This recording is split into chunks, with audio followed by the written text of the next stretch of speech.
যে নবীর উম্মাত হওয়ার জন্য অন্যান্য নবীগণ আল্লাহর কাছে দোয়া করেছিলেন, হে আল্লাহ আমাদের নবী না করে পয়গম্বর না করে শেষ নবীর উম্মাত করে পাঠান।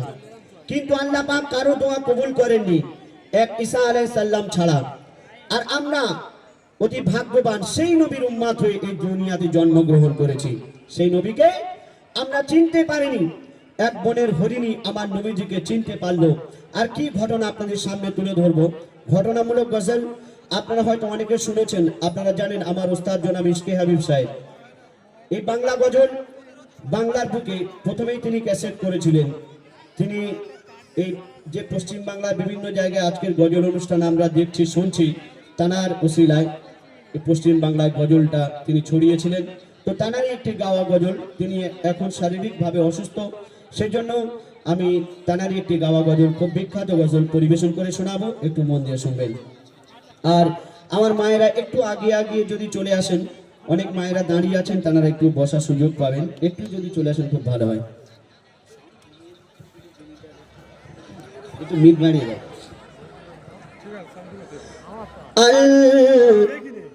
আমিন নবী আমার মুক্তি দাতা সবার, খোদা যারে বন্ধু করে দিল যে উপহার।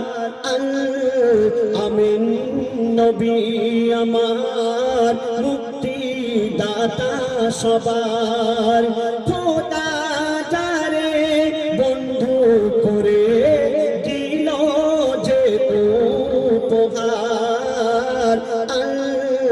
আমিন নবী আমার মুক্তি দাতা সবার।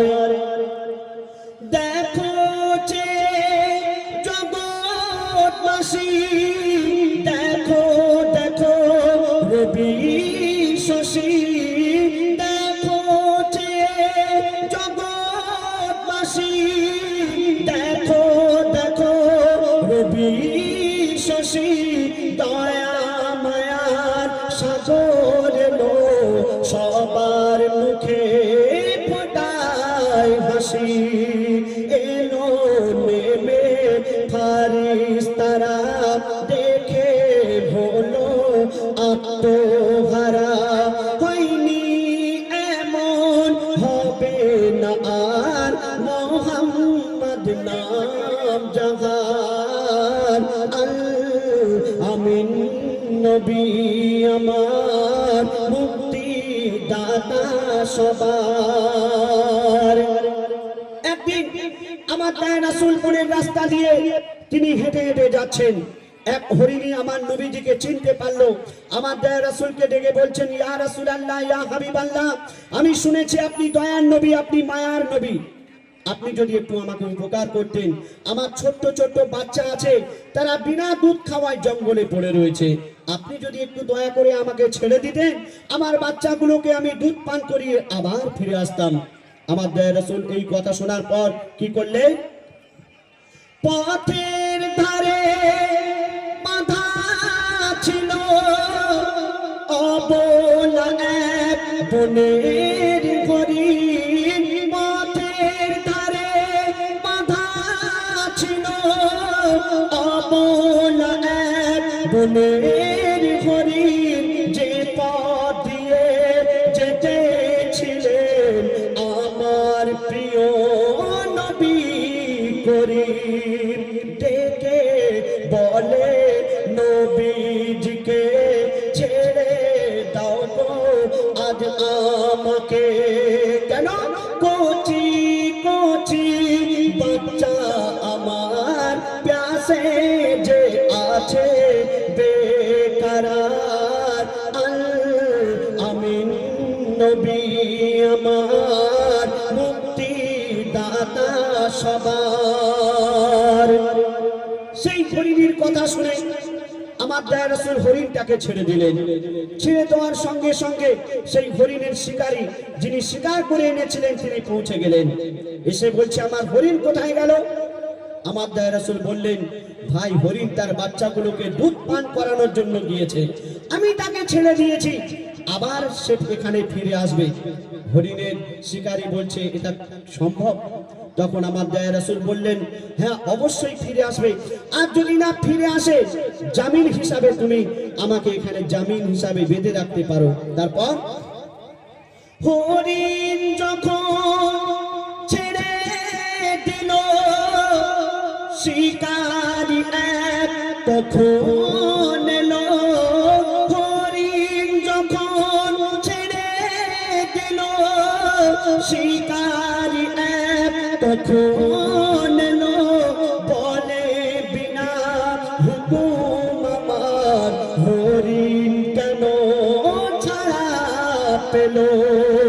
দয়ার রাসূল বলে তারে, যতক্ষণ না আসে ফিরে বেঁধে রাখো তুমি আমার এই আবেদন যে আমার।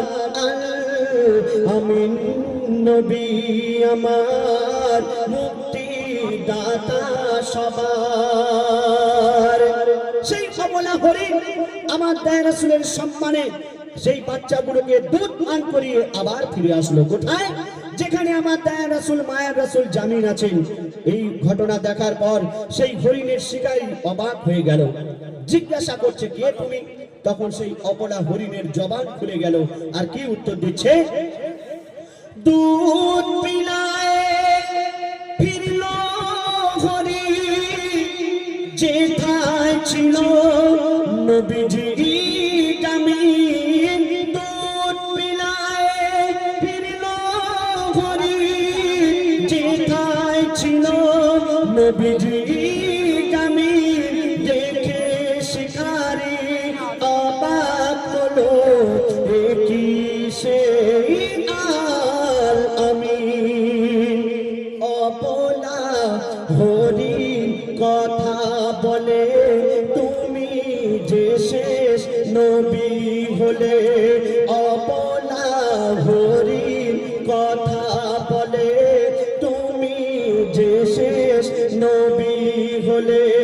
শিকারী শুনে লুটিয়ে পড়ে, আর কলমা পড়ে বারবার। আমিন নবী আমার মুক্তি দাতা সবার। খোদা তারে বন্ধু করে দিল যে উপহার। আমিন নবী আমার মুক্তি দাতা সবার। শুনলেন? যাই হোক, আমার ভাইরা অনুরোধ করেছেন, দিল্লি মুম্বাই